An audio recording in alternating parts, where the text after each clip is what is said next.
tudo será bem-vindo ao nosso coração nessa manhã, porque são palavras que vêm do Senhor. Então, nós queremos estar com o coração aberto para receber, Senhor, a sua palavra e que verdadeiramente dê frutos em nosso coração e em nossas vidas. Nós agradecemos ao Senhor pela sua presença nesse lugar e em nossas vidas, Deus. O Senhor é muito bom. Muito obrigada, Senhor. Amém. Amém, amém. Pode se sentar, queridão, queridona. Já abra sua Bíblia em Lucas, no capítulo 4, tá ok? Eu disse na quinta-feira, vou estar repetindo agora. Se você gosta de acompanhar a leitura que eu faço e fala assim, poxa, pastor, mas está diferente, eu estou de versão nova. Eu estou com a nova Almeida atualizada. Se você faz questão de ter a mesma versão que eu, não há necessidade, né? Mas se você já sabe, a nova Almeida atualizada é uma versão recente, 2017, e é uma atualização da Almeida, é uma atualização da Almeida atualizada, né? Da antiga ARA, com uma linguagem mais contemporânea, mas não tão contemporânea quanto a NVI e a NVT, né, a nova versão transformadora. E eu estava pregando em Rio Bonito, no Congresso de Pastores, e tinha alguns conselheiros da Sociedade Bíblica, e ao final eles acabaram me perguntando se eu gostaria de ganhar uma versão nova, né? E eu falei, poxa vida, que bênção, né? E aí eles me deram essa versão. E fiquei hesitando de trocar, eu usava Almeida século 21, mas resolvi usar aqui, tá ok? Nós vamos ler o texto então da palavra de Deus. Isto aqui.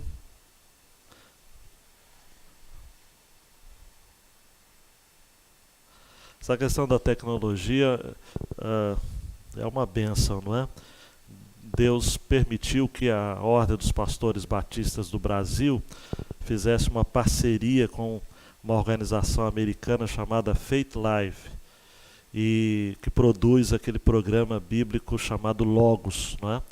Que é um compêndio de comentários, dicionários, enciclopédias e estruturas para o pregador, não é?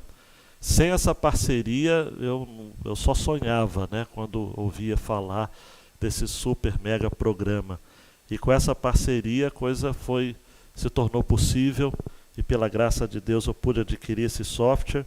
Então o Willo não vai ficar preocupado, não vou precisar nem do celular. No próprio programa aqui, eu já tenho o tempo da pregação. O que significa nada, porque eu posso aumentar depois o tempo, né? Quer dizer, não vou pregar nesse tempo que eu coloquei aqui, mas ele me avisa, já passou 1 minuto já. Esse programa é implacável, não é? Está dizendo. E vai apitar não, mas vai piscar se eu passar do tempo, não é? Mas a gente entende que Deus tem dado recursos, né, para muita gente produzir coisas de qualidade, e esse programa. E eu fiquei muito feliz, abrindo um parênteses rápido aqui, porque eu gosto de me relacionar, não é, com pessoas afins para podermos usar juntos, né? Aí logo montamos um grupo com 30 pastores que estão usando hoje juntos, né? E está todo mundo conversando, comigo foi assim. Então a gente acaba entendendo que alimentar o povo de Deus, gente de Florianópolis, gente de São Paulo, gente do Rio, gente até de fora do país, um pastor de Portugal falou, olha, eu gostaria de participar também desse grupo, para a gente poder compartilhar juntos. Então, que benção a palavra de Deus chegando e alcançando várias pessoas, e a tecnologia aproximando tudo isso. Lucas capítulo 4, versos de 1 até o verso 13. Vamos juntos então nessa leitura.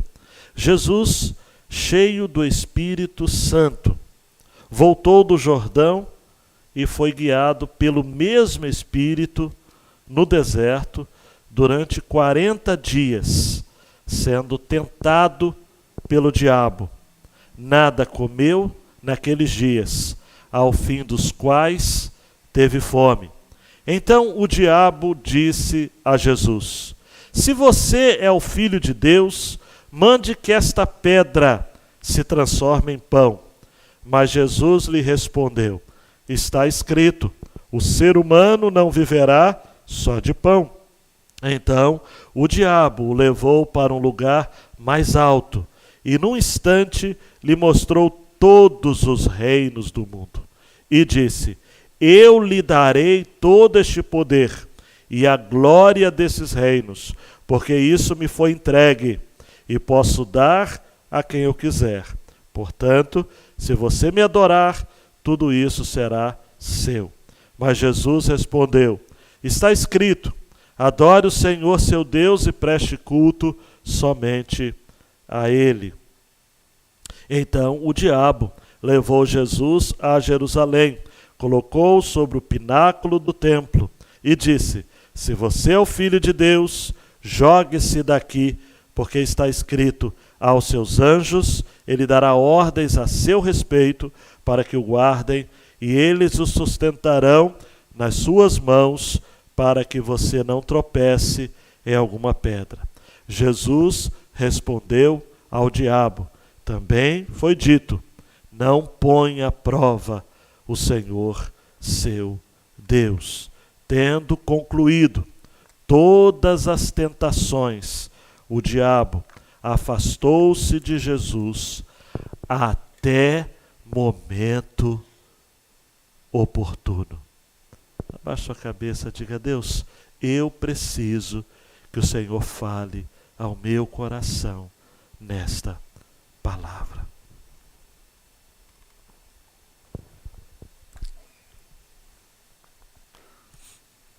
Teu povo está aqui, Senhor. Teu povo está aqui. Que a tua palavra cale fundo ao nosso coração. No nome de Jesus. Amém. Amém. Nós precisamos entender, amados, antes da gente entrar propriamente nessa porção, o que Lucas está, ou como Lucas está organizando o seu material. Nós estamos falando aqui, amados, praticamente do início do ministério do Senhor Jesus, a partir então da Galileia, e nós vamos ver no domingo que vem, se Deus assim permitir, o início propriamente dito de Jesus. Mas, saindo das narrativas a respeito do nascimento, da infância de Jesus, nos 2 primeiros capítulos, nós vimos o capítulo 3, em que nós temos a pregação de João Batista anunciando a vinda de Jesus, e temos o batismo de Jesus. Domingo passado eu fiz questão de dizer que na organização do material, Lucas está deixando claro de que João Batista está saindo de cena, estão sendo fechadas as cortinas para João Batista e abrindo novas cortinas para Jesus. Por isso que Lucas, ele antecede uma informação falando aqui da prisão de João Batista por conta daquilo que ele havia falado de Herodes, não é? Do seu relacionamento com a sua própria cunhada. E aí apresenta o batismo de Jesus. Lucas não é tão detalhado quanto Mateus, por exemplo. Ele fala do batismo de Jesus, mas ele tem um elemento singular. Ele fala que Jesus, após o batismo, orava. E enquanto ele orava, o céu se abre e o Espírito Santo desce de forma corpórea, ou em forma corpórea, como pomba. E aí uma voz do céu, e esse Mateus fala, Marcos fala, e Pedro também vai estar falando na sua segunda carta, a voz que dizia: tu és meu filho amado, em ti me agrado. E aí, Lucas, amados, me permita dizer, ele é um artista das palavras. Ele vai selecionando o material de acordo com a sua perspectiva, que é de apresentar a historicidade de Jesus, enquanto homem pleno que ele era, homem perfeito. Por isso que ele já lança a mão do material da genealogia. E no material da genealogia, ele vai traçar então a ascendência do Senhor Jesus, citando Davi, beleza, Abraão, beleza, mas não ficando em Abraão, porque ele compreende Jesus não apenas como aquele que veio para, de certo modo, concretizar e cumprir as expectativas messiânicas. Não fica ali, ou abraâmicas, né, as promessas a Israel. Jesus é mais do que um judeu. Ele é um judeu também.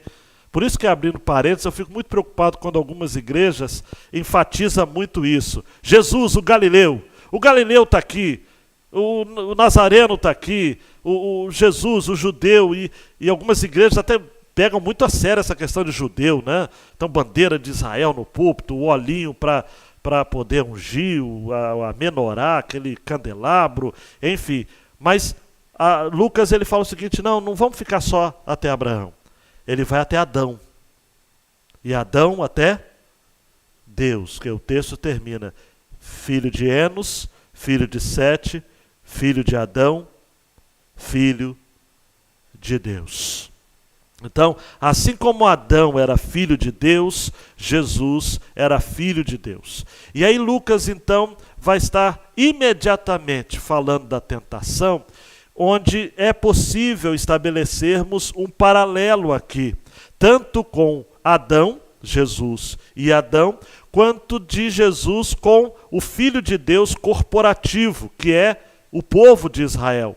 No domingo passado, por exemplo, eu citei para vocês Oséias capítulo 11, em que o texto apresenta Israel como um filho de Deus, né? Quando Israel era menino, eu o amei, e do Egito chamei o meu filho.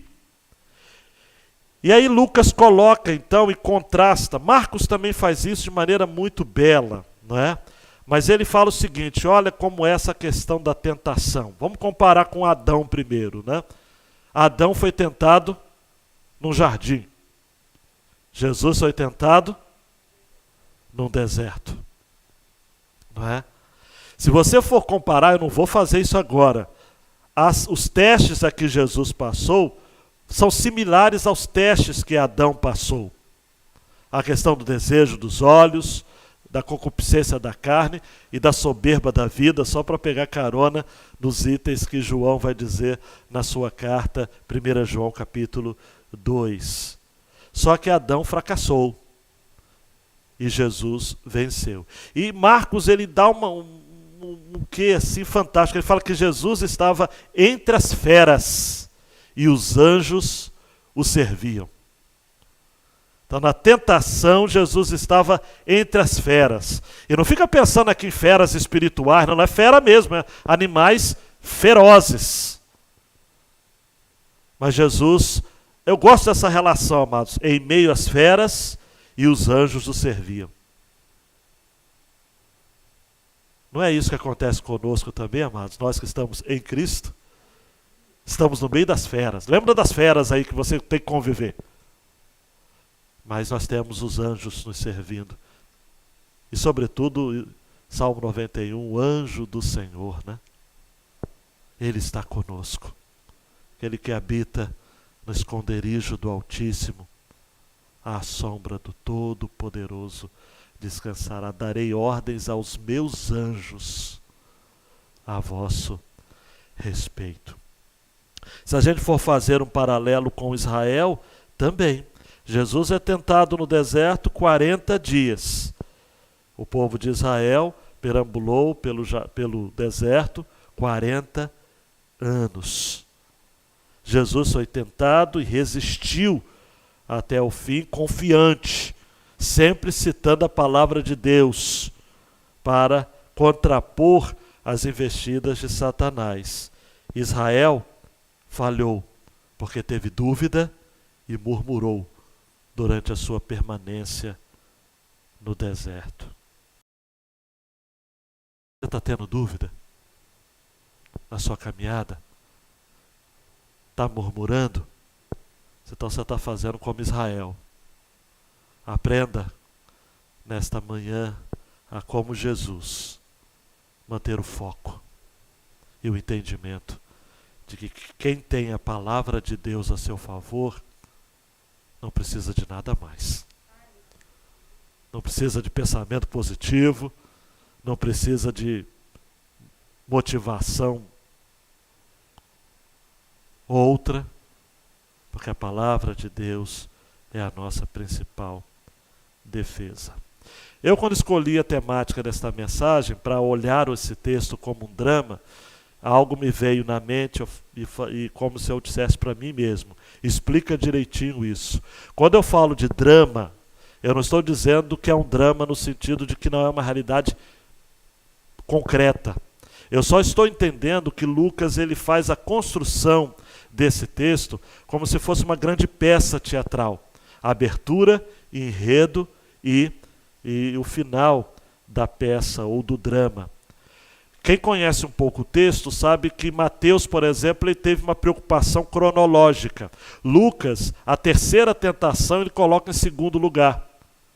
Não é? Ele alterna. Por quê? Porque Lucas ele é artista. Ele está preocupado em colocar os lugares, né? É o deserto, os montes e o templo. E Lucas também está preocupado em manter a sua coerência.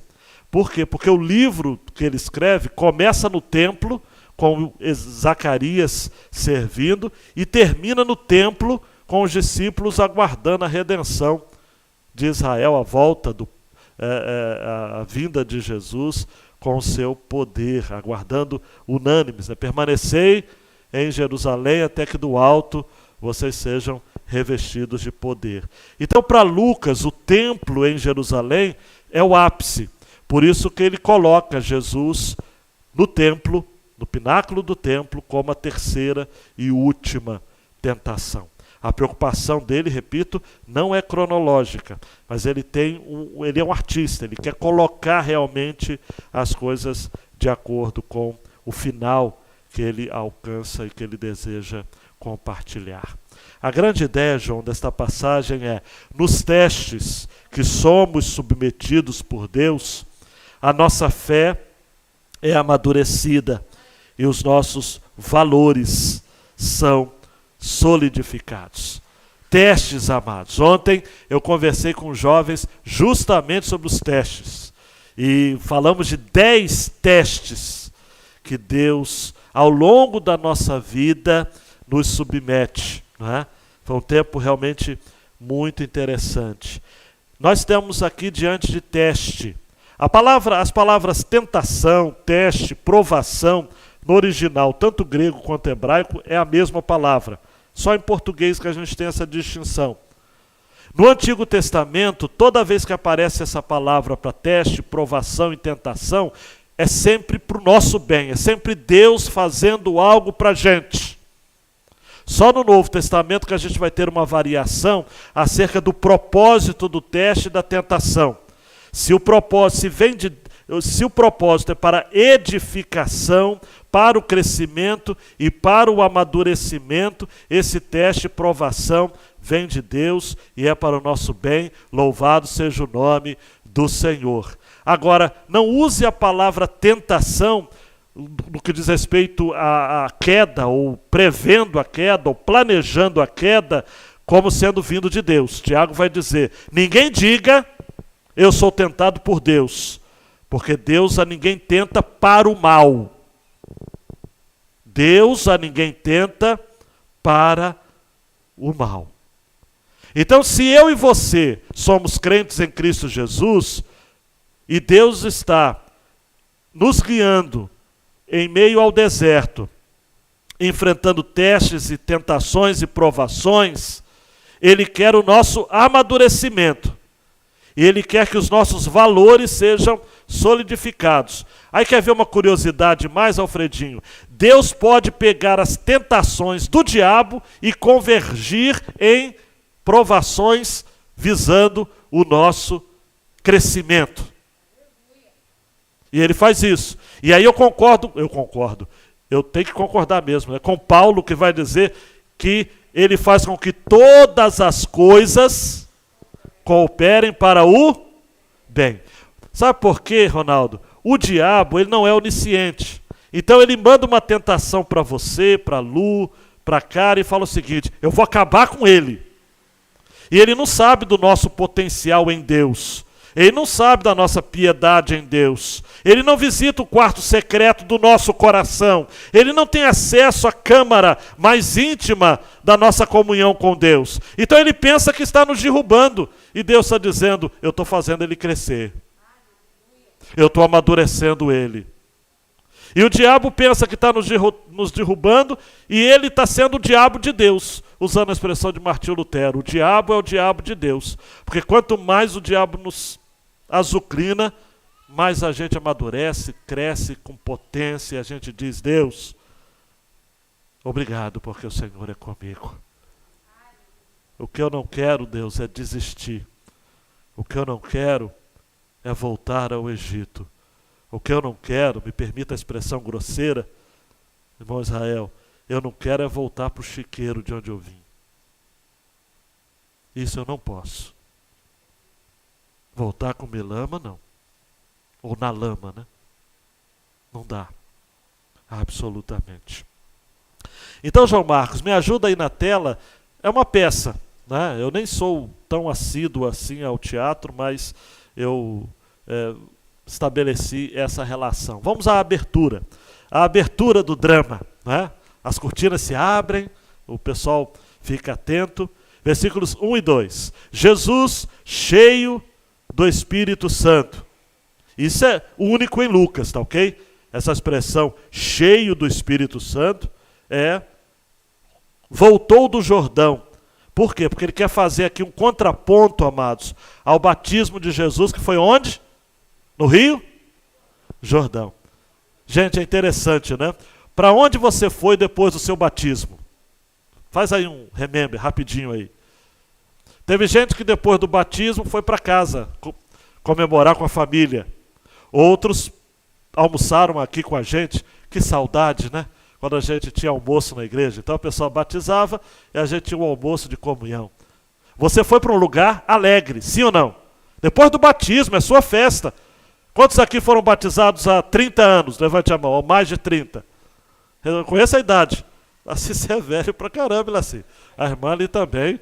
20 anos, 20 anos. 20 anos. E também, Gisele, 20 anos atrás? Coisa boa, hein? 10 anos, 10 anos. Aí já é a turma mais novinha. 5 anos, 5 anos. Tem ali, a Deise ali. Um dia alegre, não é? Então nós terminou o batismo, a gente celebrou. A gente se alegrou. Eu lembro que em 1983 eu fui batizado nas águas do Rio Paranaíba. E foi um dos dias mais felizes da minha vida. Eu não lembro, eu fui almoçar com certeza, me deu reação também, né? Batismo da reação, não é? Mas volta aqui comigo. Jesus, depois do batismo, foi para o deserto, diz aqui. E foi guiado pelo mesmo Espírito no deserto. É interessante, né, amados? Jesus estava cheio do Espírito Santo e ainda foi guiado pelo mesmo Espírito ao deserto, ou no deserto. É interessante, amados, como que o Espírito Santo está presente no Evangelho de Lucas e no livro de Atos dos Apóstolos. Quando seus pais, em Lucas 2:27, levaram o pequeno Jesus para ser apresentado ao templo, diz assim: movido pelo Espírito, foi ao templo. Interessante, amados, tudo por conta do Espírito Santo. Lucas 4:18, o texto vai dizer: o Espírito do Senhor, Jesus, vai pegar Isaías 61:1, né? O Espírito do Senhor está sobre mim, pelo que me ungiu para evangelizar os pobres, enviou-me para proclamar libertação aos cativos e restauração da vista aos cegos, para pôr em liberdade os oprimidos. É o Espírito do Senhor que esteve sobre Jesus. Não é antagônico, amados, tentação e Espírito Santo, deserto e Espírito Santo. Mesmo Jesus cheio do Espírito Santo, ele foi guiado por esse mesmo Espírito no deserto. Às vezes as pessoas não entendem nada, e a gente explica e o povo não entende nada. Que mesmo quando as coisas estão bem no ponto de vista espiritual, você está voando, como diz a canção, nas asas do Espírito, mesmo assim, o Espírito pode lhe levar a situações onde você vai enfrentar testes, e testes agudos. Testes, lembrando do Hernandes, né? Agônicos. Testes vêm, as tentações vêm, as provações vêm.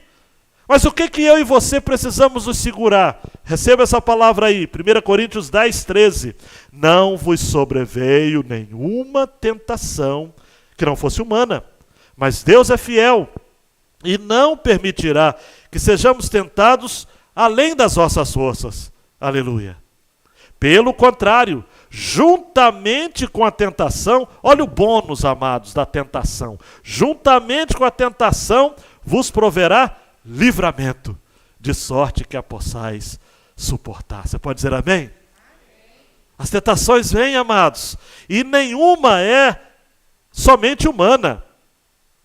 Às vezes eu vejo pessoas dizendo o seguinte: pastor, está acontecendo umas coisas na minha vida que não tem como explicar. E não tem mesmo, porque não é humana. Agora, não vos veio tentação que não fosse humana, no sentido de você pode suportar. A fonte pode ser sobrenatural, mas Deus vai estar fortalecendo o seu natural. Não vos sobreveio tentação que não fosse humana, que não fosse possível de ser suportada humanamente. Poderia falar e contrapor esses 40 dias, versículo 2 diz, né? Durante 40 dias sendo tentado pelo diabo. É como Moisés, não é? Em Êxodo 24, 18, que permaneceu 40 dias e 40 noites no meio da nuvem, no Sinai, para receber a lei de Deus. Deuteronômio 9, 9 vai dizer: subindo eu ao monte a receber as tábuas de pedra, as tábuas da aliança que o Senhor fizera convosco, fiquei no monte 40 dias e 40 noites. E aí é um paralelo com Moisés, né, e Jesus, porque Lucas 4, 2 diz: nada comeu naquele dia, ao fim dos quais teve fome. Deuteronômio 9, 9 termina assim: não comi pão, nem bebi água. Se a gente for ver também, amados, é algo muito interessante. A queda do homem se deu quando o primeiro homem, o primeiro Adão, representando assim a humanidade, cedeu à tentação. E assim começou o pecado. Então, o ministério público de Jesus não poderia ter começado de outra forma. E para ter início, era oportuno que ele, como segundo Adão, resistisse à tentação do diabo e prestasse obediência perfeita a Deus. A tentação de Jesus, amados, tome nota, cumpriu um propósito claro, articulado pelo Pai, tá ok? Identificar plenamente Jesus, o homem Deus, com a humanidade. Por isso que Hebreus 2,18 vai dizer: pois naquilo que ele mesmo sofreu, tendo sido tentado, é poderoso para socorrer os que são tentados. Também Hebreus 4,15, que é um dos meus textos preferidos da palavra de Deus. Porque não temos sumo sacerdote que não possa compadecer-se das nossas fraquezas. Antes foi ele tentado em todas as coisas, à nossa semelhança, mas sem pecado. Tudo para se identificar conosco, amados. Olhe para mim, você acha que Jesus precisava ser tentado? Precisava? Ele nem precisava ser batizado. Mas ele batizou para cumprir toda a justiça, e agora ele é tentado para cumprir a identificação conosco. Para ser um conosco, para dizer conosco, me perdoe a expressão tão coloquial, para dizer a nós, estamos juntos. Eu sei o que você está passando, Ecoa aquele texto de Filipenses que você sabe, não é? Tendo em vós o mesmo sentimento que houve também em Cristo Jesus, pois ele, subsistindo em forma de Deus, não julgou como usurpação ser igual a Deus. Antes a si mesmo se esvaziou, assumindo a forma de servo, tornando-se semelhante de homens e reconhecido em forma humana. A si mesmo se humilhou, tornando-se obediente até a morte, e morte de cruz. Próximo da cruz de Cristo, amados, nessa identificação, que olha para mim, a identificação de Jesus com a humanidade, ela foi plena em todo o tempo, tá ok? Não houve momento que Deus falou o seguinte: eu vou aliviar a barra de Jesus e vou fazer com que ele seja só Deus. Não, não. A união que existe entre homem e Deus, ela é indissociável. Homem e Deus, por isso que é homem tracinho Deus. Jesus não é um homem divinizado, nem um Deus humanizado. Ele é homem, Deus. É aquilo que os teólogos chamam de união hipostática, não é? Essa relação homem-Deus, homem-Deus, homem-Deus, esteve presente em toda a vida de Jesus. Tanto é que próximo à sua morte, ele vai dizer: tenho, porém, um batismo com o qual hei de ser batizado. Lucas 12:50. E quanto me angustio até que o mesmo se realize. Jesus tinha angústia. Jesus foi tentado, amados, pelo diabo. E o versículo 13, que termina, diz assim: tendo concluído todas as tentações. Aí eu fico perguntando, ô Lucas, artista Lucas, historiador Lucas, o homem da ciência, começa com tentação, termina com tentações. E é isso mesmo, para expressar esse tempo severo, um tempo de testes, não é? A palavrinha no original para tentação no grego significa o seguinte: teste para apurar a quantidade, ou como se pensa, ou como se comportará diante das pressões. Aleluia. Aleluia. Dá mais um clique, João. Vamos ao enredo, rapidinho, para a gente aprender tanta coisa que a gente tem aqui, não é? O texto termina dizendo que Jesus nada comeu naqueles dias e ao final ele tem fome. O modo como Mateus, Marcos, Lucas registra, né, a tentação, dá a ideia claramente de que a tentação começou após os 40 dias e não durante os 40 dias de jejum. O jejum foi preparatório, não é? E aí nós temos a evidência, obviamente, ficar 40 dias sem comer, ao final Jesus teve fome.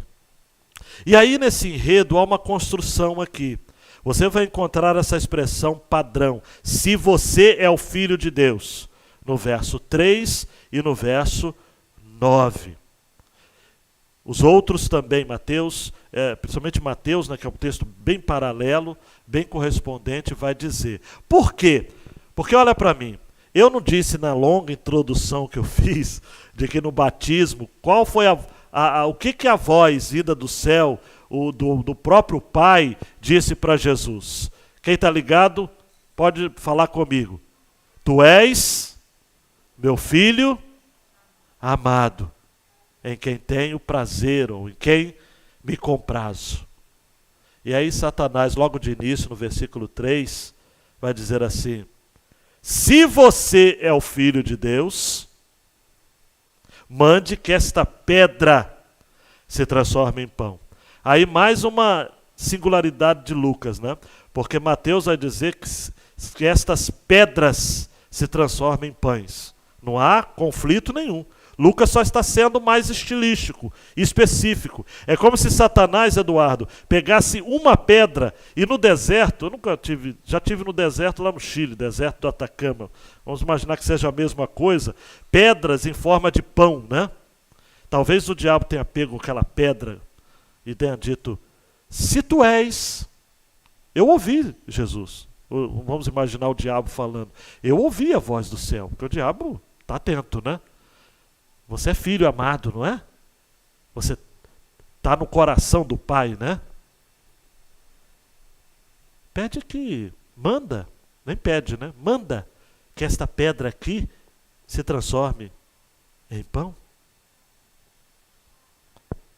Talvez não exista, amados e amadas, uma necessidade mais clara e expressiva do que a fome. O texto já havia dito no versículo anterior que Jesus não havia comido nada. E o tentador teria pronunciado essas palavras num espírito de desdém. Ele é o tentador, amados. Repare naquelas Bíblias, por exemplo, em áudio, narradas, que até a voz do diabo é meio esgarniçada, não é? Já que és o Filho de Deus. Então, há todo um tom de desdém. Já que és o que o Pai disse a teu respeito, e é o que você crê que é, faz uso da tua majestosa dignidade, para de se atormentar e se torturar pela fome. É incompatível, o diabo está falando, o Filho de Deus está com fome. O Criador de todas as coisas está com fome. Essa é a necessidade, amados, da provisão, que é uma necessidade que todos nós temos e que Jesus tinha aqui. A resposta de Jesus não poderia ter sido melhor. Está escrito. Ele cita as Escrituras, todas as 3 tentações. Está escrito, o ser humano não viverá só de pão. Ele está citando aqui Deuteronômio 8:3. Ele te humilhou e te deixou ter fome e te sustentou com maná que tu não conhecias, nem teus pais o conheciam, para te dar a entender que não só de pão viverá o homem, mas de todo o que procede da boca do Senhor viverá o homem. E é interessante, amados, que no texto de Deuteronômio diz, ele te humilhou. Ele quem? Quem é o agente? Deus. Ele te sustentou com maná. Quem? Deus. Nem só de pão viverá o homem, mas de toda palavra que procede da boca, de tudo o que procede da boca do Senhor. Em João 4,34, Jesus vai dizer algo muito interessante. A minha comida consiste em fazer a vontade daquele que me enviou e realizar a sua obra. Não seja refém da sua fome.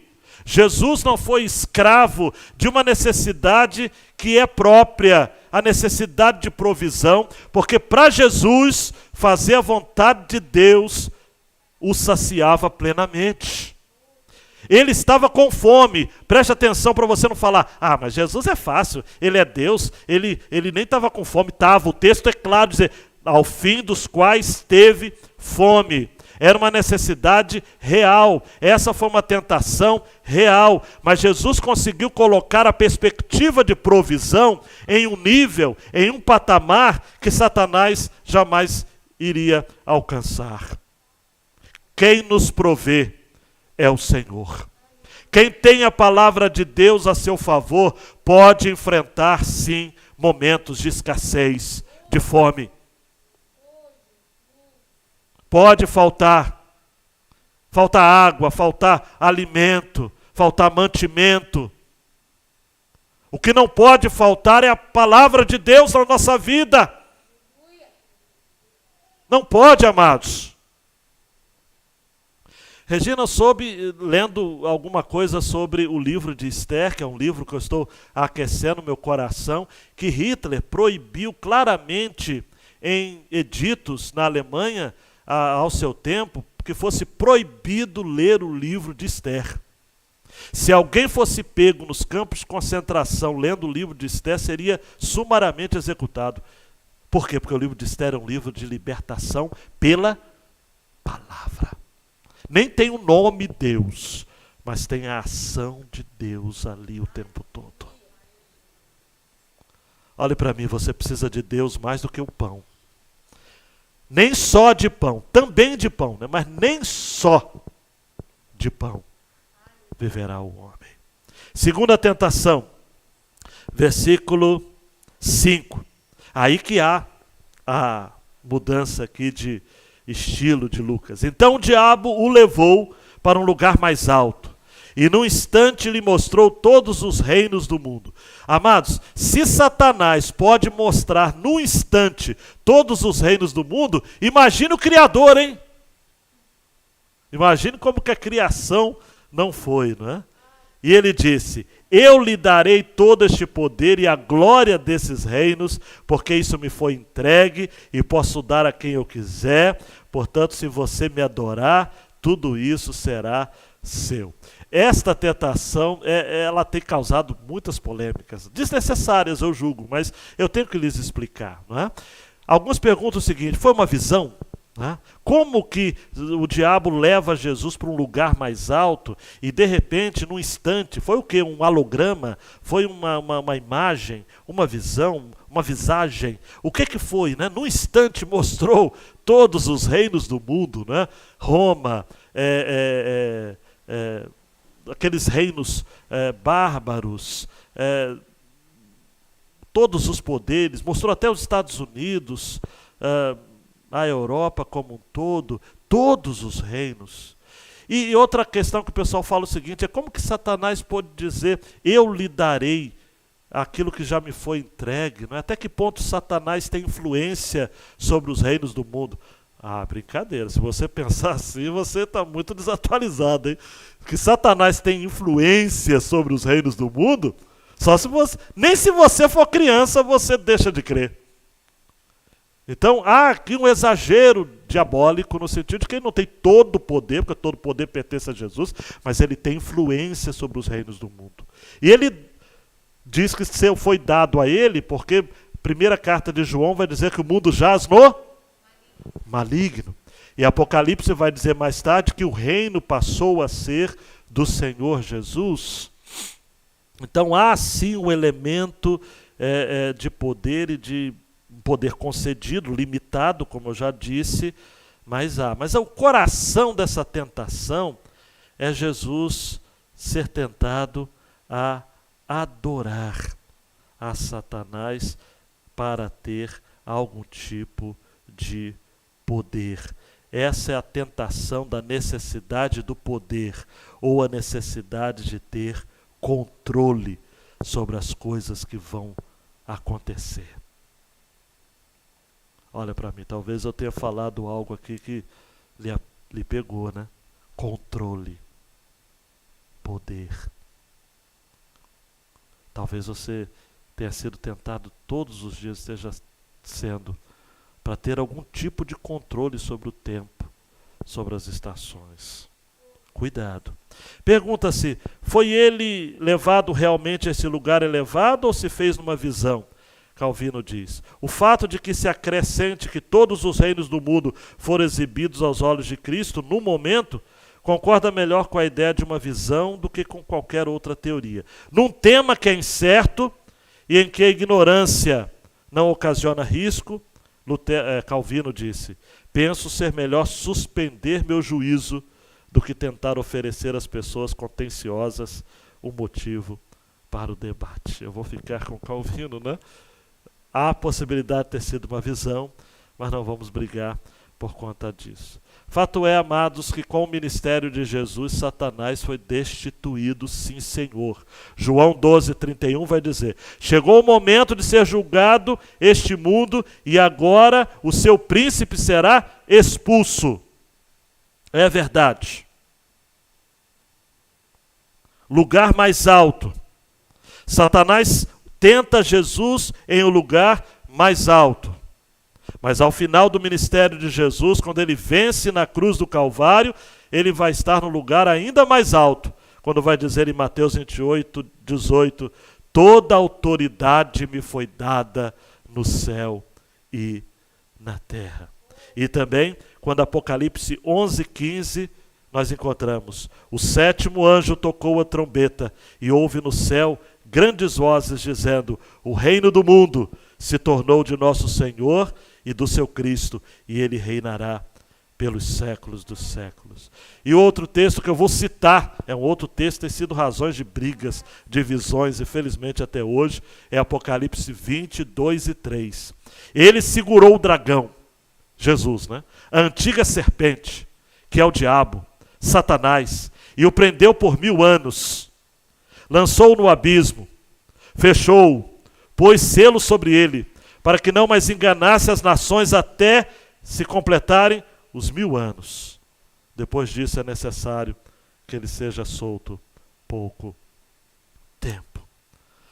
Jesus não aceitou a proposta satânica de ter poder sobre o futuro, nem de ter controle sobre aquela situação em específico. Porque Jesus, como Filho de Deus, sabia que chegaria um tempo em que ele prenderia Satanás. E essa é a minha interpretação de Apocalipse 20, 2 e 3. Ele prenderia Satanás no Gólgota, no Calvário. E dali então, até a segunda vinda, Satanás encontra-se preso no sentido de limitado em sua influência de enganar as nações. Por isso fazemos missões, porque cremos que não há campos fechados para o avanço da palavra de Deus. Não há. Não há. Para Jesus, amados, esse alto lugar, ou este lugar alto que nós encontramos aqui, lugar mais alto, não seduziu a Jesus. Nós precisamos tomar muito cuidado, amados e amadas, na nossa vida pessoal, porque nós somos, de certo modo, seduzidos por lugares altos. Nós queremos posições altas, nós queremos angariar coisas grandes, nós queremos ser notabilizados, nós queremos que os nossos nomes estejam nos anais da história. Nós queremos, amados, existem pessoas que ficam chateadas quando vão a um determinado lugar e não são apresentadas, e não são notadas. Amados e amadas, Jesus abriu mão disso tudo porque ele sabia, e por isso que ele respondeu dizendo: adore o Senhor seu Deus e preste culto somente a Ele. Ele responde isso citando Deuteronômio 6,13. O Senhor teu Deus temerás e a Ele servirás e pelo seu nome jurarás, porque nós confiamos na condução de Deus na história. Nós confiamos no controle de Deus sobre a história. Nós não temos todo o poder. Deus tem, Cristo tem. E todo o poder que nós venhamos a ter, amados, de influência, dizem no estatístico que a pessoa mais introvertida durante a vida inteira, ela influencia pelo menos 10.000 pessoas. Exagero ou não, não sei. Mas de todo modo, quem tem todo o poder, descanse, a ponto que você precisa descansar nele, é o poder de Deus. Satanás disse: eu te dou o poder. Jesus falou: não, eu não quero esse poder. Eu vou adorar apenas a Deus, eu vou servir a Ele. E eu e você precisamos aprender nisso. Terceira tentação, amados, nós vamos encontrar no versículo 9. Então o diabo levou Jesus a Jerusalém. Lucas gosta muito de Jerusalém. Lucas, no Evangelho, vai estar falando sempre da Galileia a Jerusalém. Ele entende que Jerusalém seria o ápice, como foi realmente no ministério de Jesus. Então, o diabo leva Jesus a Jerusalém. Mateus vai dizer claramente, né, a cidade santa. Colocou sobre o pináculo do templo, né, o lugar ali mais alto do templo. Mais um lugar alto, né? E Satanás disse assim: se você é o Filho de Deus, jogue-se daqui, porque está escrito. Aí até o diabo cita a Bíblia, amados. Meu Deus do céu, hein? O diabo conhece mais a Bíblia do que muitos crentes. Pode até dar aula na escola dominical e prega em algumas igrejas. É forte, mas é. Aos seus anjos ele dará ordens a seu respeito, para que o guardem. Que texto é esse? Quem sabe de qual? Salmo 91, versículo 11. E ele cita até o 12. Eles o susterão nas suas mãos, para que você não tropece em alguma pedra. Essa é a necessidade, mas a primeira necessidade era de provisão, a segunda necessidade de poder ou de controle, agora é a terceira necessidade, que é a necessidade de proteção ou de aconchego. E a resposta de Jesus: não põe à prova o Senhor teu Deus. A ideia de colocar à prova, amados, é de que Satanás, ele conhece a Bíblia, mas ele é um péssimo exegeta. é um péssimo intérprete. Ele conhece a Bíblia como... Tem gente que desconsidera contexto, e aí eu me lembro do professor, contexto, contexto, contexto. Salmo 91, 11 diz assim, vamos ler corretamente, Satanás só não sabe interpretar a Bíblia. Porque aos seus anjos ele dará ordens a seu respeito, para que guardem você em todos os seus caminhos. A ideia do texto, amados, não é de fazer um espetáculo, chamar a atenção para a sua própria força, estabelecer o conceito de um verdadeiro show da fé e depois contar com a ajuda de Deus. Ele nos guardará em todos os seus caminhos. Olha a interpretação. Caminhos de quem? De Deus. Ele vai proteger você, Laci, nos caminhos de Deus. Enquanto você estiver trilhando os caminhos de Deus, tudo beleza, tudo tranquilo. É nos caminhos dele. Porque tudo importa para ele. A glória é dele. O poder é dele. A provisão vem dele. Por isso que Jesus pega logo e fala o seguinte, eu vou agora na garganta, eu vou agora, não ponha à prova o Senhor seu Deus. Jesus chama a atenção, ou a intenção do diabo de tentar, usando uma palavrinha no grego diferente aqui. Não é mais a palavrinha teste para amadurecer, ele usa uma outra palavrinha que diz o seguinte, que significa desafiar. Insolentemente. Então, pôr à prova já é outra palavra que significa desafiar insolentemente. Mas há um outro detalhe que eu quero também rapidamente pontuar. Havia uma tradição rabínica que dizia o seguinte: quando o Messias rei se revelar, ele virá e se deterá no teto do lugar santo, Jerusalém. Com base nessa tradição, alguns expositores opinam que o tentador estava propondo que Jesus, ao lançar-se do pináculo do templo, provaria ser realmente o Messias, já que depois da descida miraculosa e ilesa, a multidão gritaria, vejam, ele saiu ileso, só pode ser o Messias. Só tem que, Serjão, se Jesus seguisse essa tradição rabínica são os mestres judeus antigos, eles diziam o seguinte, só para trocar em miúdos, que quando o Messias viesse, ele iria para o teto do templo e saltaria de lá, só que ele planaria, é isso? Planaria, e desceria, e a multidão embaixo ovacionaria como Messias. Só que se Jesus tivesse feito isso, ele evitaria a cruz. E ele obteria a glória, a exaltação, sem a luta e sem agonia. E ele disse, não.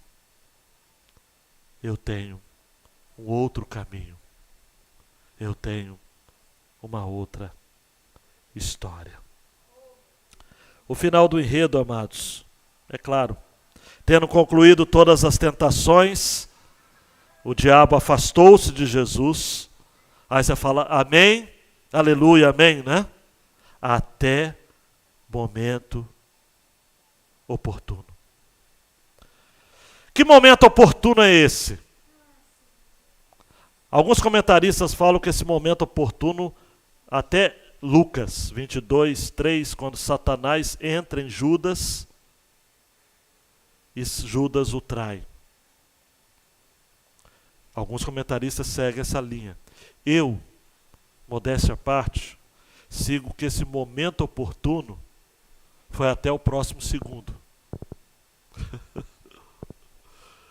Não foi o momento, porque senão eu teria que acreditar que todo o ministério de Jesus, Satanás não estava agindo. E o que Satanás pegou no pé de Jesus durante o ministério de 3 anos, Não foi moleza. Então, momento oportuno, amados, é um até logo de Satanás. Você acha que o diabo vai ficar contente em lhe chamar aos testes e às provas e pura e simplesmente vai lhe deixar? Não, ele vai procurar um momento oportuno. Ele vai procurar a próxima tentação. Por isso que Jesus nos ensinou, amados, em Lucas 11:4, no chamado Sermão do Monte, na oração dominical: não nos deixes cair em tentação. E lá no Getsêmani, Jesus disse para os discípulos: orai para que não entreis em tentação. A tentação ela é urgente, ela é presente, ela é constante. Tiago vai dizer no capítulo 1, versículo 2: meus irmãos, tenham por motivo de grande alegria, repita comigo, grande alegria, o fato de passarem por várias provações, e provações aqui, tentações, sabendo que a provação da fé que vocês têm produz perseverança. Ora, a perseverança deve ter ação completa, para que vocês sejam perfeitos e íntegros, sem que lhes falte nada. Por isso que nesses minutos finais, eu quero trazer 2 aplicações apenas. Nós vamos nos preparar para a ceia do Senhor. Nós vamos glorificar ao Senhor pelas tentações. Lembra das 3 necessidades? Necessidade de provisão, de poder e de proteção. Ou aconchego, segurança. Nós temos sido provados nisso, sim ou não, amados? Nessa pandemia, sobretudo na questão da segurança. A gente precisa se lembrar de que a nossa segurança está em Deus. Viva a vacina, mas viva a providência divina. Cuidado dele. João Marcos, qual é a tela? É essa mesma, né? Com Jesus, aprendemos que estar cheio do Espírito não é uma opção, mas uma obrigação para quem deseja vencer suas tentações habituais. Eu gosto de pensar, amados, de que na primeira tentação da provisão, Jesus venceu pela renúncia. Ele disse: não, a minha comida é fazer a vontade de Deus. Nem só de pão viverá o homem. Na segunda tentação do poder, da glória, da vaidade, Jesus venceu pela humildade. E ele concordaria com o C.J. Mahaney: humildade é a verdadeira grandeza. E a terceira tentação, que é a da proteção e da segurança, Jesus venceu se submetendo completamente a Deus. Receba essa palavra no seu coração. Quanto menos você tiver do seu eu, mais você terá do Espírito Santo. E mais você terá liberdade, ou dará liberdade, para que Ele lhe dirija e lhe capacite contra as investidas do diabo. E aí eu me lembro da oração do já falecido reverendo Antônio Elias, pastor presbiteriano, terminou os dias em Niterói. Ele era do estado do Rio, mas plantou igrejas presbiterianas no Brasil afora. Foi pastor de vários homens que hoje estão fazendo diferença. E ele dizia: Senhor, me encha daquilo que eu estou vazio e me esvazie daquilo que eu estou cheio. Cheio do Espírito. Diga para Deus agora no seu coração, não precisa dizer em voz alta não: eu quero ser cheio do Espírito. Até mesmo para você viver a realidade. Vale a pena, amados. Espírito Santo, que palavra incrível. Efésios 5:18. E não se embriaguem com vinho, pois isso leva à devassidão, mas deixem-se encher do Espírito. E a última aplicação, amados, é como se canta: mas todo dia o pecado vem, me chama. Todo dia as propostas vêm, me chamam. Todo dia vêm as tentações, me chamam. Todo dia o pecado vem. Jesus nunca nos deixou enganados de que nós não teríamos tentações ou aflições. Se você está revoltadinho com Deus, se você está bronqueadinha com Deus, o problema é seu. Único e exclusivamente seu. Porque Jesus disse em João 16:33, estas coisas os tenho dito para que tenhais paz em mim. No mundo passais por aflições, mas tende bom ânimo. Eu venci o mundo. Tiago 1,12 vai dizer, bem-aventurado o homem que suporta com perseverança a provação, porque depois de ter sido aprovado, receberá a coroa da vida, a qual o Senhor prometeu aos que o amam. Você quer coroa, mas não quer passar pela provação? Espertinho você, né? Tá chegando os Jogos Olímpicos lá de Tóquio, não tá? Você tem atleta ligando lá para o comitê, ao COI, né? Comitê Olímpico Internacional, dizendo o seguinte, hein, JB, hein, Nádia? Guarda a minha medalha aí, hein? Fica imaginando. Imagina um atleta aí que vai ter medalha com certeza. Você acha que ele está mandando um e-mail lá para o COI dizendo, quero minha medalha aí, tem que passar pela prova.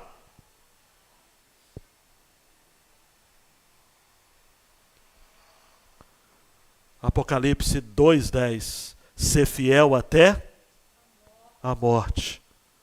E dar-te-ei o quê? A coroa da vida. Por isso que eu quero terminar, logo essa tela aí, João Marcos, por favor, para dizer que a gente precisa ter, amados. Preste atenção aqui. Urgência. Eu estou com aquela música do Jorge Heder na minha cabeça, né? Hoje eu vou cuidar do meu hoje.